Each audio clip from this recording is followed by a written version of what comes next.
સુખદેવજીએ કહ્યું, રાજન તારો પ્રશ્ન બહુ સારો. વર્યાનેશતે પ્રશ્ન કૃતો લોકહિતો નૃપઃ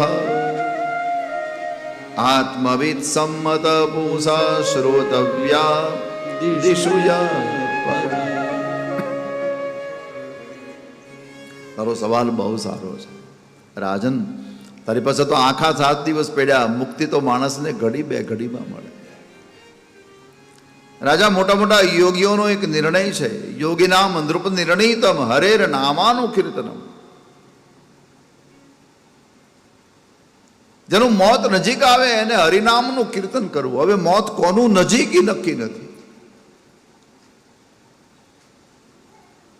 એટલે ભાગવતમાં લખ્યું છે માણસે રોજ તૈયારીમાં રહેવું. પરીક્ષિત માથે તો ભગવાનની કૃપા છે કે એના મૃત્યુની તારીખ લઈને બેઠો છે. આપણા માટે કાંઈ નક્કી નથી ક્યારે શું થાય. પરીક્ષિત કરતા તો આપણે નજીક છીએ. એટલા માટે ભાગવતમાં પરીક્ષિતને જીવનું પ્રતિનિધિ કહે છે. આપણે બધાએ આ પ્રશ્ન કરવો જોઈતો તો આપણે ન કરી શક્યા. આપણા વતી પરીક્ષિત કરે છે. કારણ કે પ્રશ્ન કેવો છે? બોલે,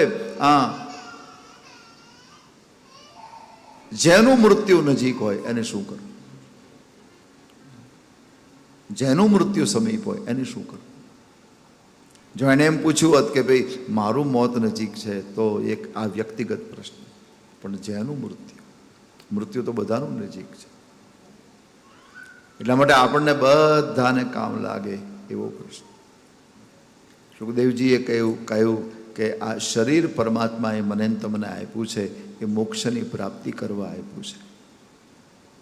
અકામ સર્વ કામોવા મોક્ષ કામ ઉદારતી.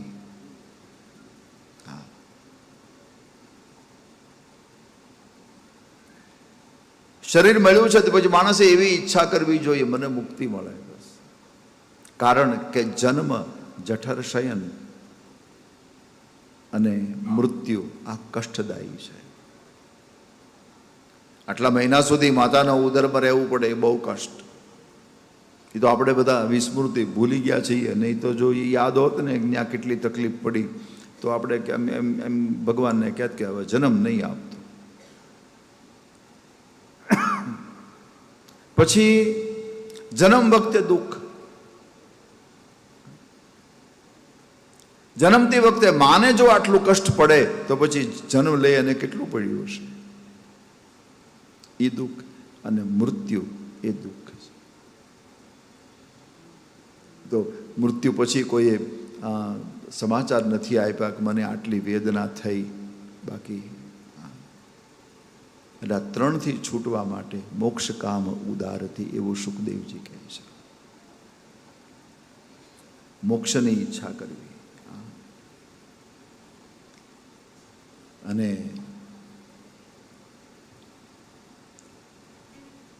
ભગવાન સુખદેવજીએ મંગલાચરણ કર્યું. મંગલાચરણ પછી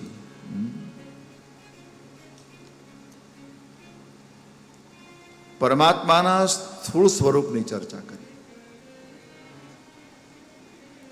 આ જે કંઈ દેખાય છે પરમાત્માનું સ્થૂળ સ્વરૂપ છે.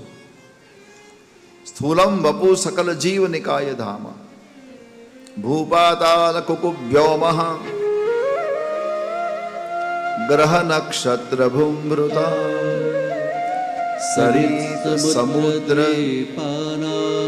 સંભવશ્ચેતદોકસા. જે કાંઈ હું તમે મારી તમારી આંખથી જોઈ રહ્યા બધું જ પરમાત્માનું સ્વરૂપ છે. સ્થૂળ સ્વરૂપ.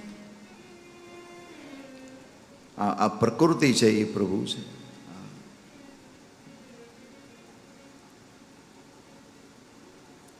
અને માણસે પ્રતિપળ આ પ્રકૃતિમાં પ્રભુનું દર્શન કરવું જોઈએ. પ્રતિપળ. આ નદી છે એ પરમાત્મા છે, પર્વત છે એ પરમાત્મા, વૃક્ષ પરમાત્મા. અરે મહાપુરુષો તો કહે એક તરુણું ઉગે ને ઘાસનું તરુણું, એ પણ સર્જન પ્રભુનું છે. માણસ નથી કરી શકતો. એ પણ એક ઘણા એમ કે અમને ચમત્કાર બતાવો. ભગવાનનો તો માનીએ ભગવાન છે, તો આ જ્યાં નજર કરો ને આ ચમત્કાર જ દેખાય છે. જો આપણી દ્રષ્ટિ એવી હોય તો. અને એટલા માટે આ સૃષ્ટિની ઉત્પત્તિની કથા કરી.